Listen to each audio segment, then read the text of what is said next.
This is the Sports Content Game Plan, the podcast where we go behind the scenes with the creators shaping how we see sports today. I'm your host, Isaac Solina, and each week I have conversations with the people behind the videos, photos, stories, and strategies that brings the game to life. We talk creativity, storytelling, and the real work that happens behind every highlight. In today's episode, I'm joined by Alex Kopilow, sports marketing expert and founder of SpawnCon Sports.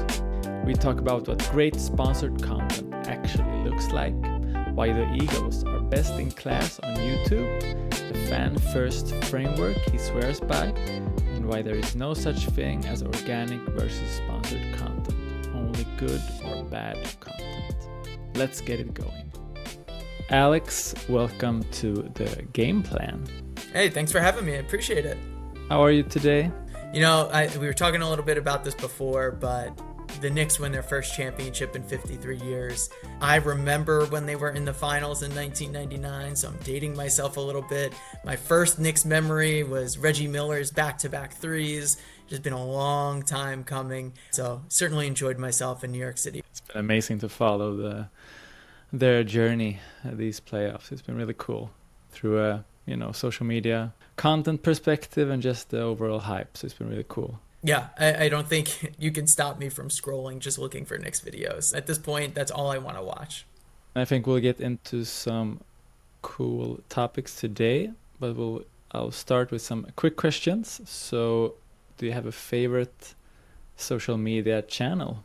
You know, if we're talking like best value, I still think it's Instagram, but in terms of where I'm personally spending my time, it's LinkedIn on a professional front. TikTok, I am still scrolling, although post-acquisition, I don't think it's as good as it used to be. Still where I'm spending a lot of my time. And then I remain bullish on YouTube. I've been, I think everybody's coming to, hey, YouTube is TV these days. I've been doing that since pre-COVID, so nothing new for me. Back in the heyday of Bon Appetit and watching cooking and recipe videos to travel content, and then of course all things sports. So YouTube is where I'm spending a lot of my time as well. And do you have any favorite type of content? Yeah, I think I hit on a little bit of it. Travel for sure. I'm always looking to go places. So just like itineraries and what you should be doing and kind of things that aren't obvious. That's always a lot of fun for me. I like to cook in my spare time. So kind of cooking videos and learning recipes. And I've got 2 young kids now, so adjusting my strategy when it comes to cooking and be able to do things that aren't too difficult. So that's good. And then I'm constantly just kind of in the feeds looking for really creative sports content as well, which is both a professional and a personal passion. So I'm just looking for things that stand out as I monitor day to day. Do you have any creators you are inspired by? Oh, creators I'm inspired by. If like personally inspired by where I'd love to be in the future, I think Tyler Webb does a really good job around sports business content and his talking head content. Jordan Rogers, Oren John, I think they all are doing a really good job of like even like someone like a Jack Appleby, just someone where I aspire to be doing more video. I don't do a lot of video content, but I should be. So on that front, that's who I'm looking at least for inspiration, frameworks, things of that nature. But in terms of some of the teams in sports that I'm looking at for inspiration a lot, the Los Angeles Chargers are one that I think that do a really good job across the board. The Philadelphia Eagles on YouTube, I think, are best in class. I think they're one of the rare teams that understand that they are essentially like, what if I was a creator and doing it through a team lens? So you see a lot of endemic YouTube formats on their channel. So I think they do a really, really strong job in the Premier League. Liverpool, I feel like, I'm very focused on sponsored content. So Liverpool stands out from a Premier League perspective. But I think you can go down the line. Buffalo Bills, Kansas City Chiefs, the Chicago Bulls, so many great different accounts, whether it's creators or teams that I'm looking at for inspiration. Even on the creator front, people like Jesser and Bryson DeChambeau come up a lot for me, just trying to see who stands out and what are they doing differently. Do you yourself have any favorite or best DM you have ever received? Oh man, I don't know that I have a favorite DM that I've ever gotten. The closest thing I could get to that is I've one time won a brand sweepstakes. It was through Mac Weldon during COVID. So I got pants from them because I responded to them. So, that was the most interesting DM that I got in terms of winning a sweepstakes. But no, I don't think anybody is hitting me in the DMs that are so interesting. And finally, what is great content to you in 3 words? It's fan first. I don't know if you count that as 1 or 2 words, but you should always be thinking about what fans expected when they followed you in the first place. And so you need to deliver value. So I would say value is the next one. How are you delivering value to those fans? And the way you can do that is through education, entertainment, emotional connection, and utility. So I'm always thinking about how is it fan first? How am I providing value? And is it fun? Is it fun by the way of like, is it creative? Does it stand out? Are you trying something new? Whether you're working in sports or you're working in content, there's a lot of ways that can make the industry feel really, really, it is hard. It's very, very difficult, but we all get into the industry because it is supposed to be fun. And so you almost have to remind yourself, like, sometimes don't take it too seriously. Like, let's try something that could be really creative or a lot of fun. Let's remember that's like why people are probably trying to come here in the first place. So those are the kind of 3 things: fan first, value, and fun. I had the opportunity to listen to your talk at the Gondola Sports Summit back in May about sponsored content in sports, and one of the main things was you guys mentioned that it's not about sponsored versus organic content. It's just about good or bad content, which was a big takeaway for me. Because my personal reflections is that, I've been working in basketball my whole career, working with teams or federations or organizations, and often you can feel that, sponsored content is just something you have to do, and then the other content is the one you try to focus more on. But hearing those things and listen to you guys talk was a big, just trying to get some more inspiration into my own work and how you can think about sponsored content. So what was it for you that you wanted to focus on, just on the sponsored content part? It really is the biggest misconception that sponsored content is different than unsponsored content, right? They're really no different. Ultimately, like the 3 words we talked about, right? The lens that you need to think through is it matching the expectations of my audience? How is it providing value to my fans? Whether it's sponsored or not, it needs to hit on that. And so, yeah, you need to integrate a brand creatively, but if you're going through that lens, it will work. And most times when sponsored content doesn't work, it's because the concept wasn't going to work in the first place, because it was bad content, not because it was sponsored. So I think that's a really big misconception. And there's a lot of reasons why there is bad sponsored content out there. From the partnership side, most people on partnerships teams don't understand digital media, and so they are selling things without working with their content teams that will never work in the first place. That creates a really bad relationship between the teams. And quite frankly, on the content side, what they could be doing better is, understandably, they support the entire organization. They don't only support sponsorship. So the time that they have to think creatively and at the speed partnerships teams need ideas, it's not up to snuff. It's really, really difficult to pull off. So that creates this really bad tension, and it's almost the ghosts of partnerships past that lead people to say sponsored content sucks when it's actually just bad content that sucks. And then, you even mentioned it, right? It feels like something we have to do. And quite frankly, it is, right? Like when you really think about it, sports is a business to make money. We all enjoy it. We love it for so many reasons, but like the business exists to make money. And that doesn't mean you should sell out, but it does mean that we need to take a step back and like, you shouldn't just want to do sponsored content because you have to. Like, look, it's part of the business, But if you work on a content team and you're with that mindset, that's not going to help you professionally. You need to understand the selfish opportunity in why you should be embracing sponsored content, right? When you do a really good job with that and you're generating revenue through something that's typically a cost center, that gives you all the ammo you need to ask for a promotion, ask for a raise, get the headcount you need in your department that you've been struggling to get, or get new equipment or third-party help. So you can use it to get what you want to make your job better. And the faster you recognize that, the more you're going to love this part of the business. Then, like, of course, this can be very different from different sports or organizations, but why do you think so many teams, organizations still separate content and revenue generation? Yeah, I think it comes back to like, look, traditional sponsorship has just been around much longer. Like in the grand scheme, digital partnerships have just not been around for all that long. And so it kind of was like an add-on to the organization in a way. So now you can't ignore digital media, right? That is the most basic table stakes that you can get.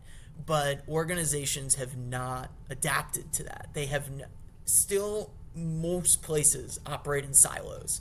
And so even within your own content team, right, the organic team is not working with the performance marketing team, where they need to be working together, because the better organic content is, the more efficient it runs on paid, which saves the organization money, right?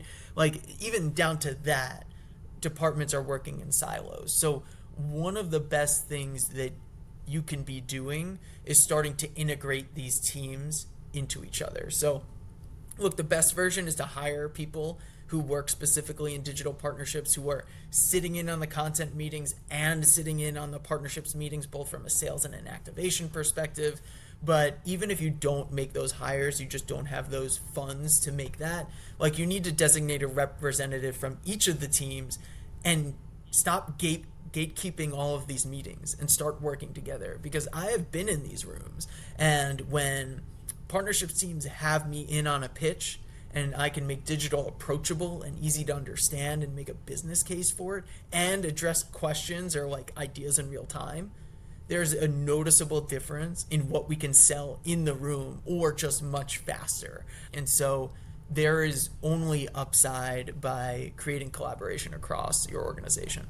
And you, in your career right now, you're working just in the intersection of all these things, the sponsorship, digital media, and content. So how did you end up the person who helps sport organizations with these type of things? Yeah, it's a great question. So I've been in content for my entire 15-year career, but just in different forms. So I was a sports anchor at a college, and so I was in small towns around the US, shooting, writing, and editing all my own content, presenting them live on air. Got out of that business in 2017, wanted to go back into big cities. I'm from New York. My wife is from Chicago. We wanted to go back to a big city, work a 9 to 5, maybe get my nights and weekends back. So as a journalist, most people will just tell you like, hey, get into PR. That's just what people say. And so I went into PR agencies, started back as an intern, and worked my way up across agencies, always with a focus in digital strategy. So I consider 2017 to 2021 essentially my master's degree in digital media, because I got to work on everything from organic social, paid social, creator marketing, and 360 strategy, with my largest role coming at Golan on behalf of McDonald's, building their national and international digital strategy, as well as being the de facto social media manager for the McDonald's All-American Games, the high school basketball showcase. So I was in Chicago at Golan for a couple of years, and the Chicago White Sox were going through a digital evolution. They are owned by the same person in Jerry Reinsdorf as the Chicago Bulls, who are great at digital media and digital partnerships. And so there were a couple people from the Bulls leading that evolution at the White Sox, and their first position to hire was a digital partnerships manager, and I was that hire. They were looking for someone with agency experience who could handle supporting clients directly, be organized, and kind of handle the chaos of sports. So I got into that and I fell in love. I think it's one of the best jobs in sports if you can find one. There are not many around, but you get to work in content without being on 24/7.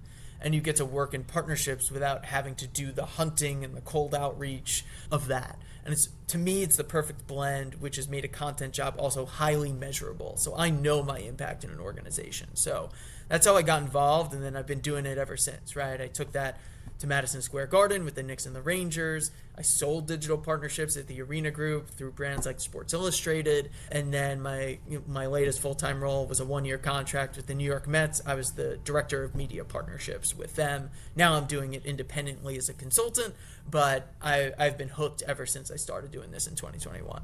Working with these major brands or major leagues, what was your biggest takeaways during the times you were working with these teams? I think a lot of it is what we touched on before in terms of sponsored content has a bad reputation. But I think that where I've been most successful is building that trust between departments and connecting them better and getting them to work together. It can be done. Most organizations are in a place where they might not have a formalized inventory of options. They are selling digital banks or TBD content, but you can kind of put together fully baked ideas up front. You can be working cross-functionally across departments to build larger platforms. And so that's worked really well. And then there's an opportunity to scale beyond brands, sponsorship teams, and into the media buying market. So there's even a way to scale beyond how sponsorships are traditionally sold and reach new lines of revenue through digital media. But I think there's still a lot to be had both in the US and on an international scale. In my research for this episode, I came across that you've been talking about undervalued digital inventory. So what does that actually mean? Most digital partnerships or digital content, traditionally, it's been treated like a throw-in. Oh yeah, you want to be on digital? Here you go. Or it is, here's a set number of social posts that are undefined, or you get a bank of $100,000 in digital content. And most times people are just not putting the right value on that. So what does that mean? The way that I value digital content is a blend of your reach metrics, so whether it's views or impressions, as well as your engagement. And engagement is something I'm really making sure to track in terms of value, because the difference between in-stadium signage and digital content is you can touch the digital content. You have to hit the like button or comment or share, right? It is signage you can touch. And so you need to put a value against that engagement. And I have found that when you add that factor in, what it naturally does in terms of pricing all of these assets is something that might feel obvious to you. The Instagram feed becomes the most expensive place to sell content because traditionally you're probably seeing about 10x engagement on the Instagram feed compared to every other channel. So while everybody wants to be there, not necessarily everybody can afford it, right?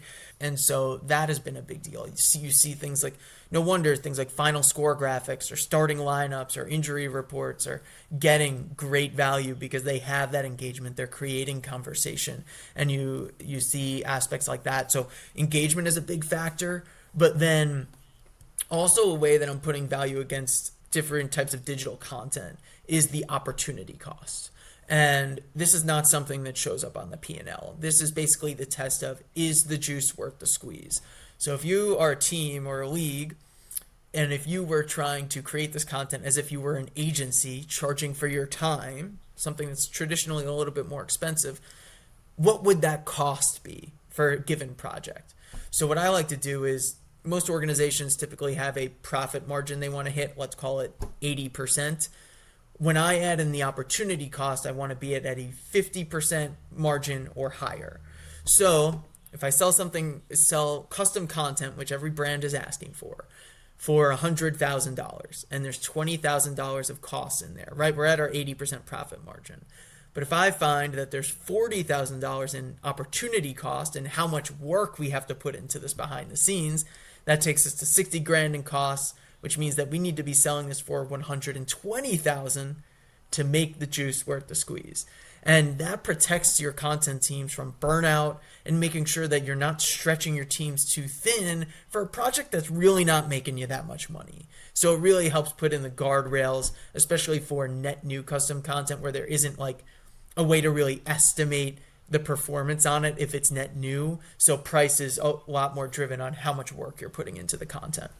And would you say there are, like, not the biggest, like, are there big revenue opportunities for sports team today that are currently being left on the table, you feel?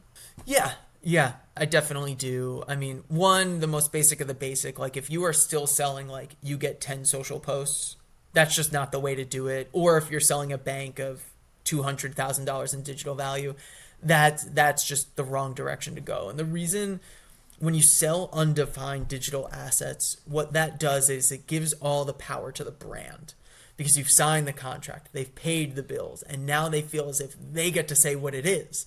And as you can expect, that leads to content that doesn't match the expectations of the audience. It's not providing value.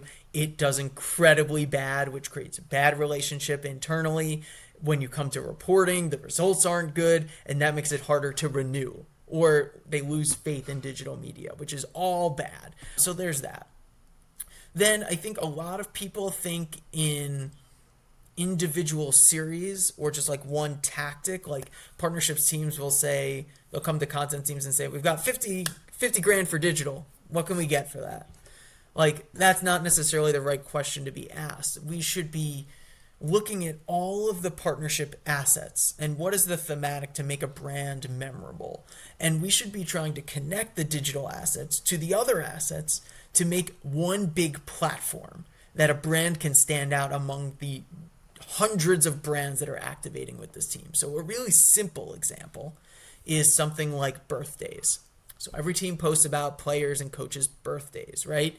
Well, why don't you take the birthday social posts and then you combine them with, most teams are taking automated email to offer all their fans some sort of, offer on their birthday, something off at the team store. Why can't we integrate that same brand into those emails and the brand provides an offer on someone's birthday? Okay, so now we're talking about they're getting access to email, they're getting access to social. Then you can bring it into the stadium.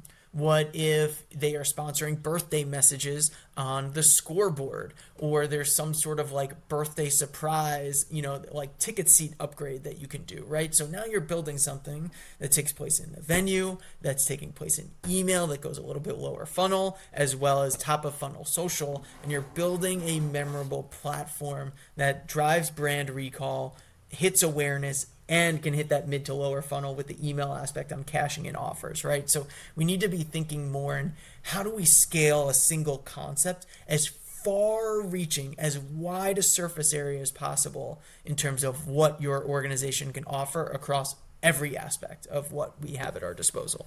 Already getting into it now, but I think one of the first things you mentioned was the fan first objective. So like great partnerships should enhance the fan experience instead of interrupting it. So how does that look in practice? Let's take one of my favorite examples from last year. Aston Martin F1 team partnered with TikTok. It's one of their partners, and they created a whole experience off of what people were commenting on TikTok around the Silverstone race.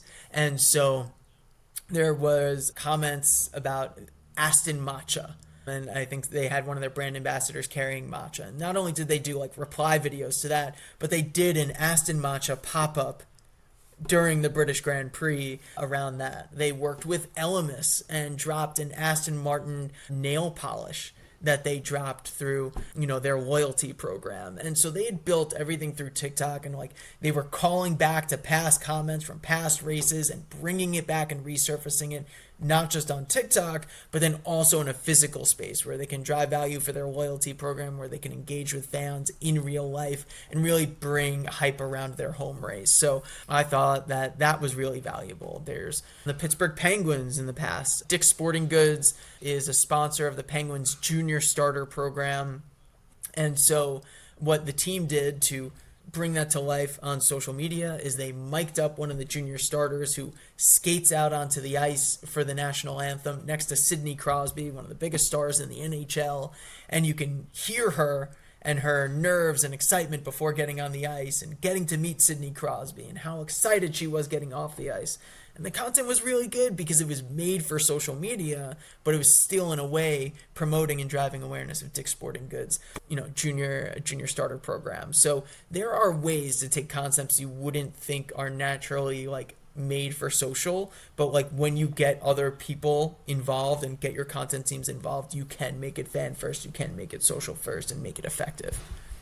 We have more big events. It's been the NHL, NBA playoffs, and now we have the World Cup.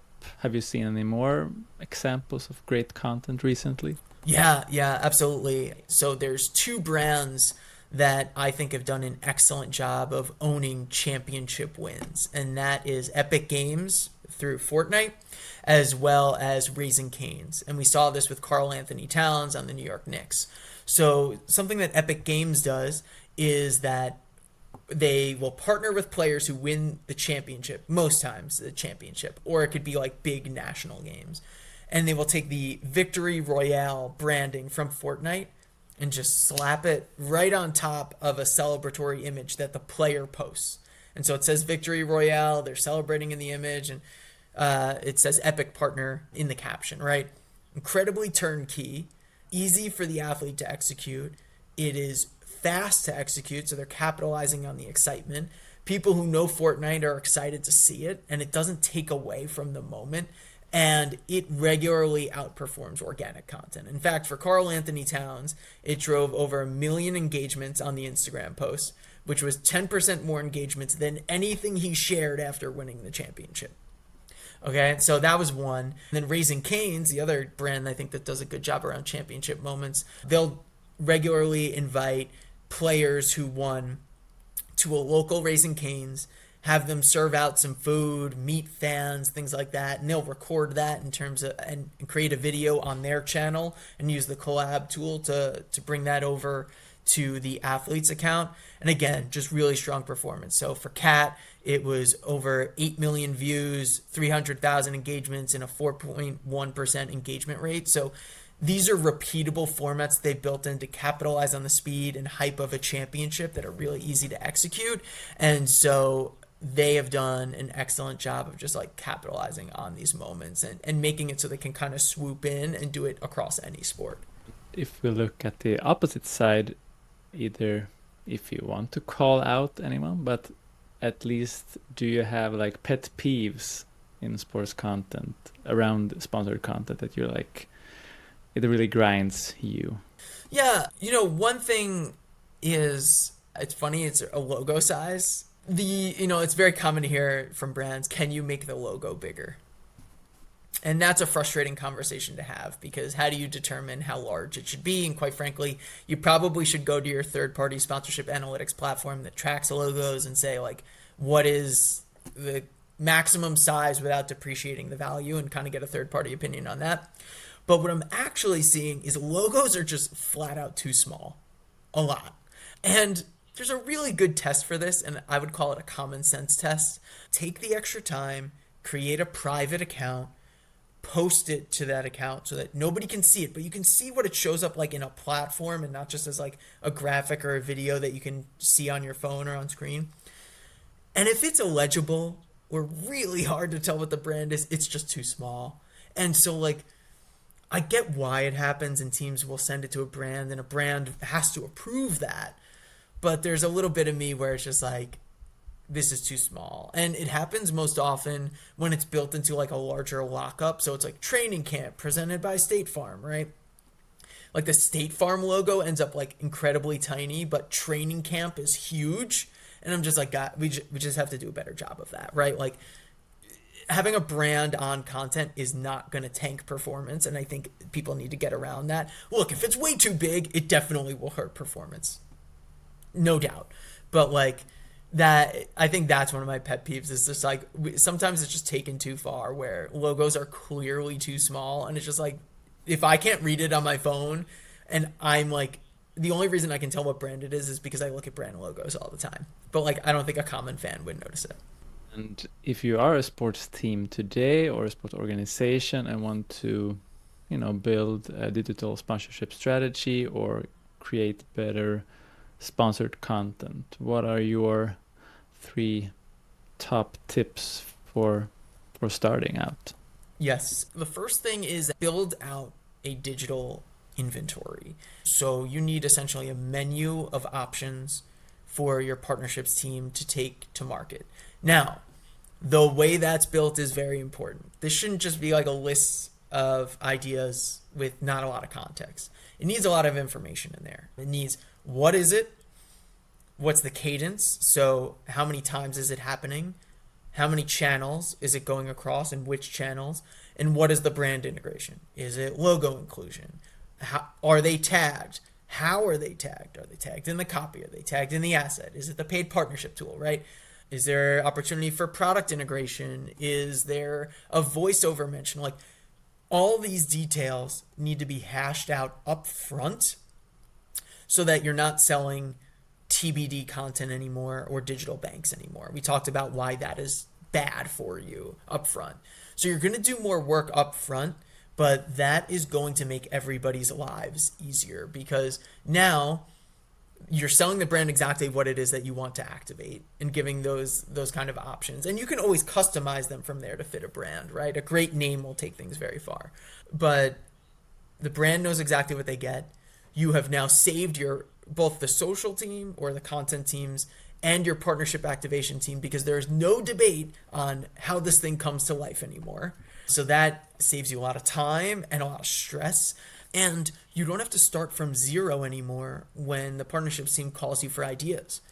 They can pick out ideas that they like. You can pick out ideas that you like, and you can kind of go back and forth.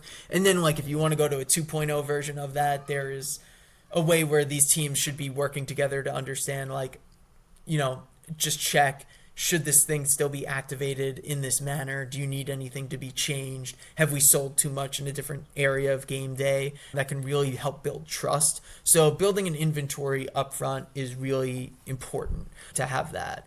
I would say then collaborating across departments. So there should be, if you don't have someone hired to work on digital partnerships, no matter what, whether you do or you don't, someone from partnerships needs to be in the content team meetings and not a partnerships meeting, the content teams meeting, okay? Because this is, again, like if you create just a partnerships meeting on the content team, and you can have one of those meetings, but it just means like you're different, you're separate, but you lose a lot of the value of being involved in those content meetings because what I want to hear as a partnerships person from a content meeting is like, what's the team excited about? What are they working on that doesn't have to do with sponsorships? Because I might be able to identify opportunities where sponsors can get involved or get the content team funds for something and just generally learn like what makes the content team tick. So if I'm building an idea, I know what hits with them, right?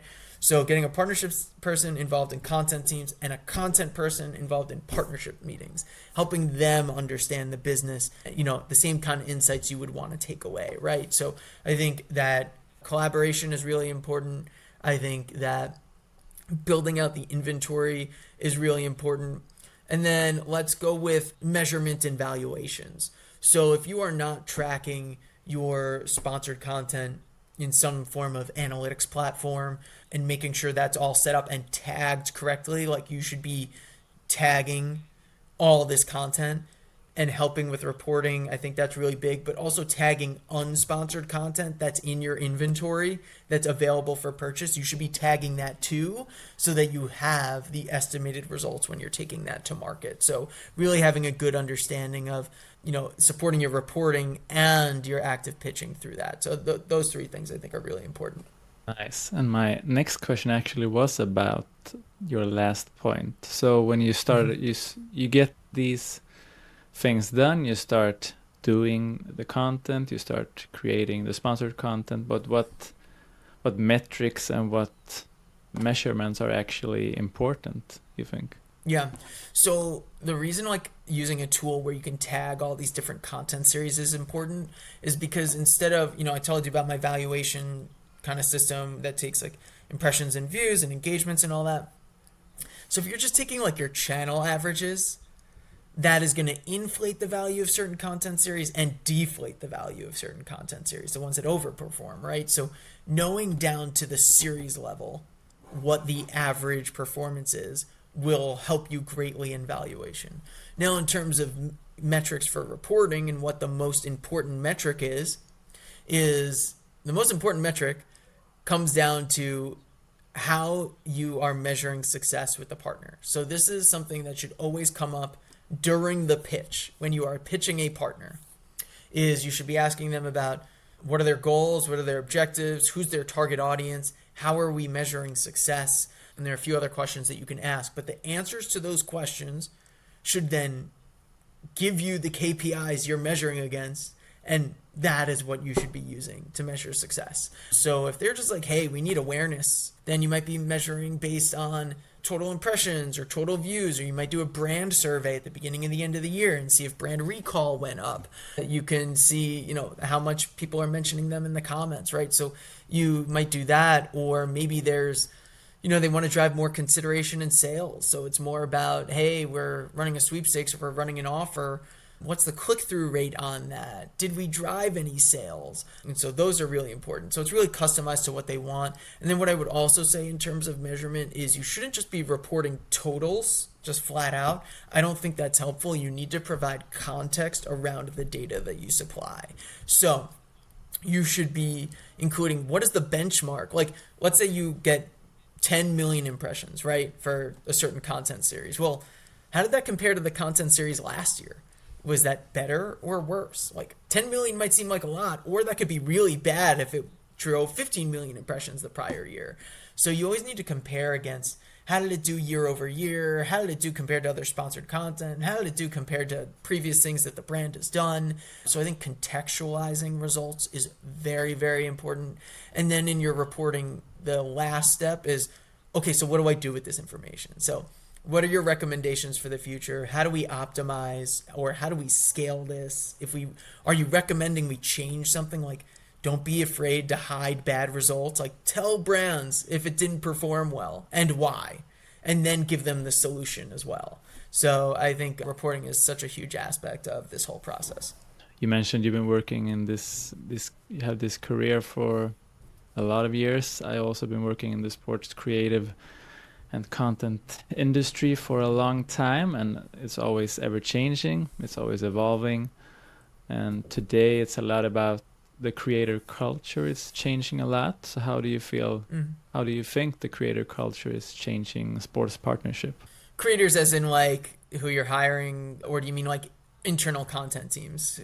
I think both, because it's both the creators outside, but also it feels like more the athletes themselves are becoming more creators also. So how do you think that changes things? Yeah, I mean, you're seeing creators really be much more part of sports marketing, right? I mean, every major event, you see these brands and these companies hiring creator classes, right? You got the World Cup right now, and YouTube's got their bunch of creators, and TikTok does as well, and Unilever's made a huge investment in creators.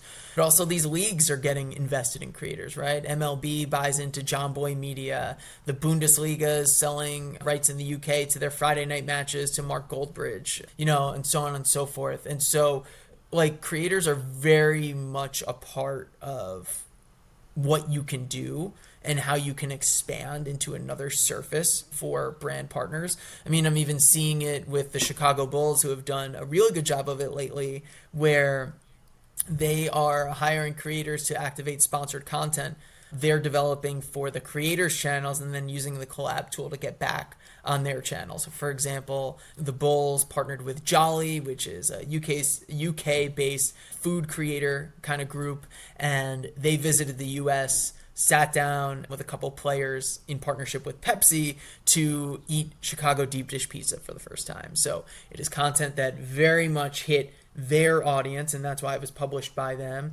They used the collab tool to get it back to a Bulls audience. There were Bull players involved. It was very Chicago-centric. And the product placement of having Pepsi on the table. And Pepsi, generally speaking, from their marketing this year has been very focused on pairings with food and Pepsi. So it hit on their objectives as well. But it was really made best coming through the creator lens. So they've done that there. They've done that with Tristan Jazz and Foot Locker, creating content on his channel, collabing back. They've even gone to the extent of giving Jesser his own theme night at the United Center.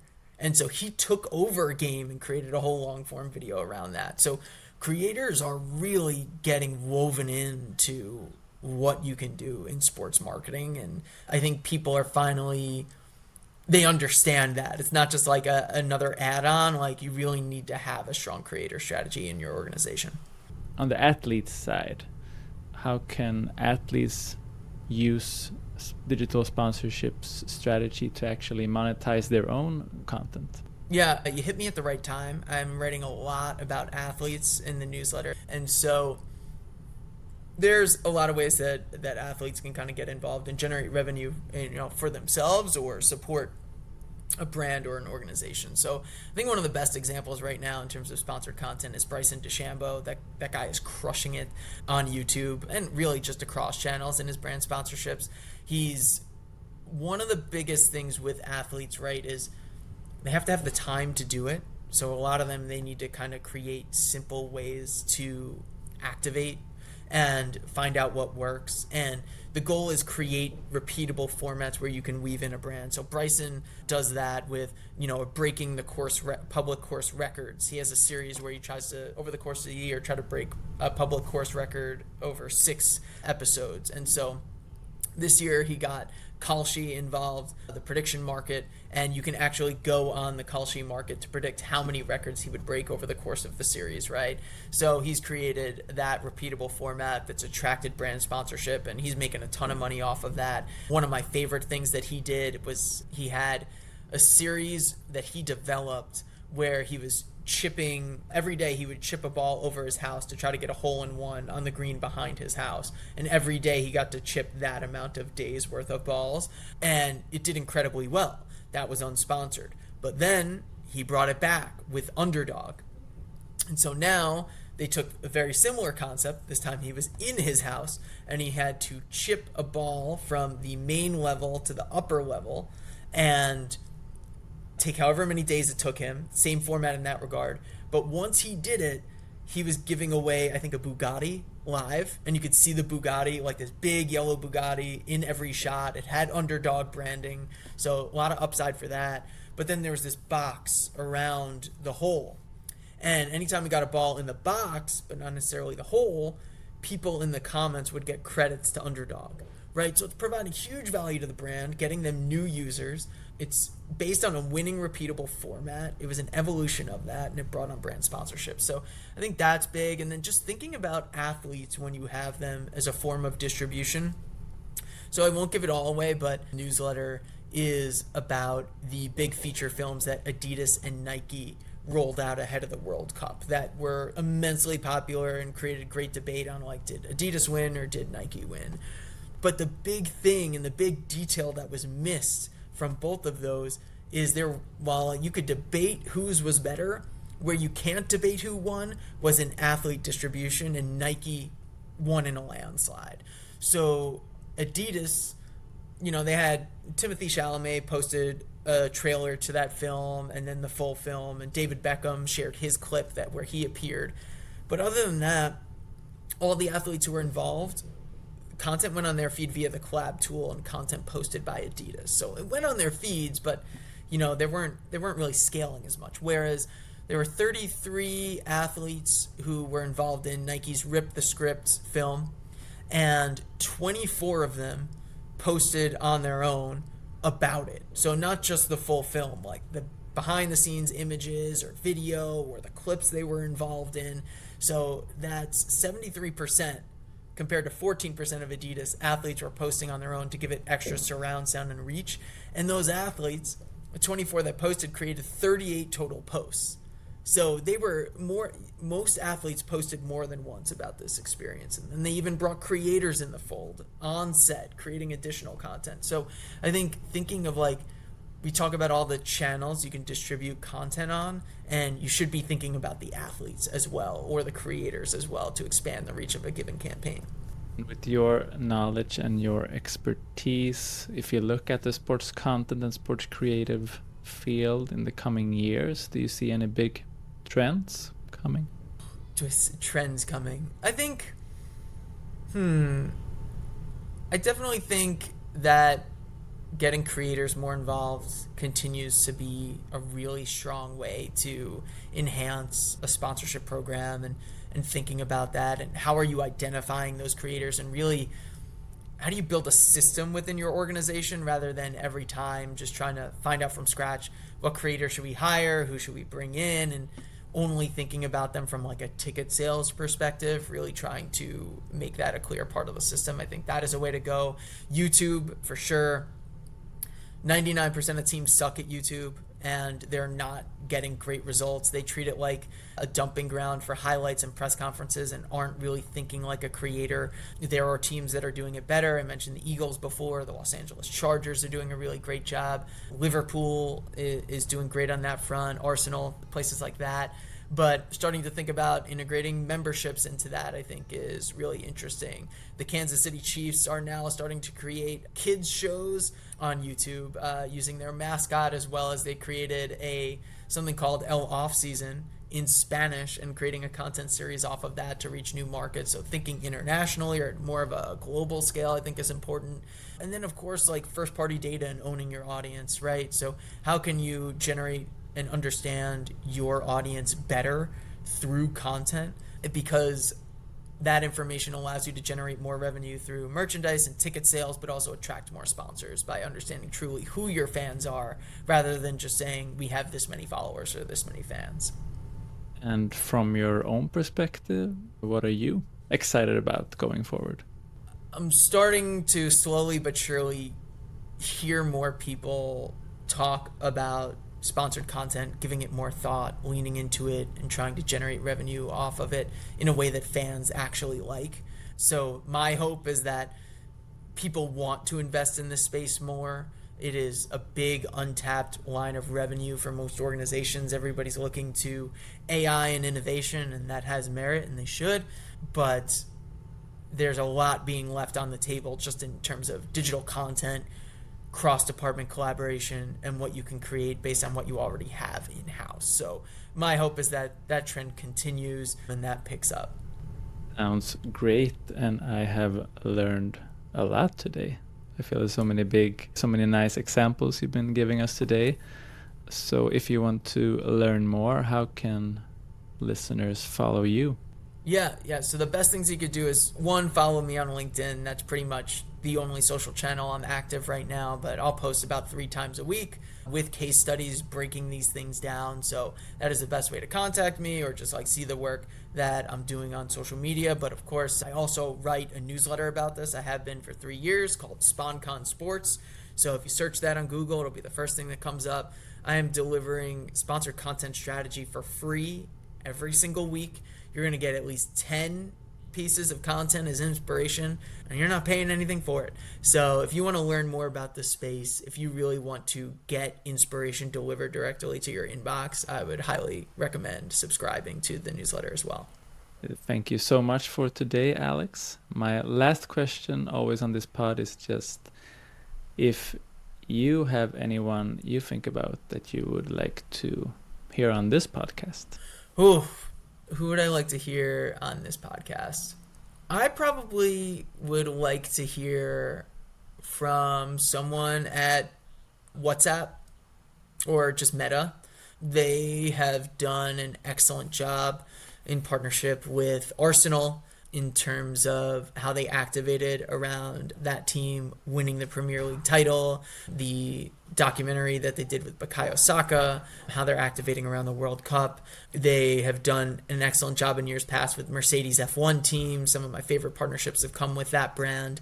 So I think that someone over there would be really interesting to hear from a brand perspective that's working heavily in sports and across so many of their different channels, right? It's not just WhatsApp, it's Facebook and Instagram and Threads, and how they use those products to help activate around sports.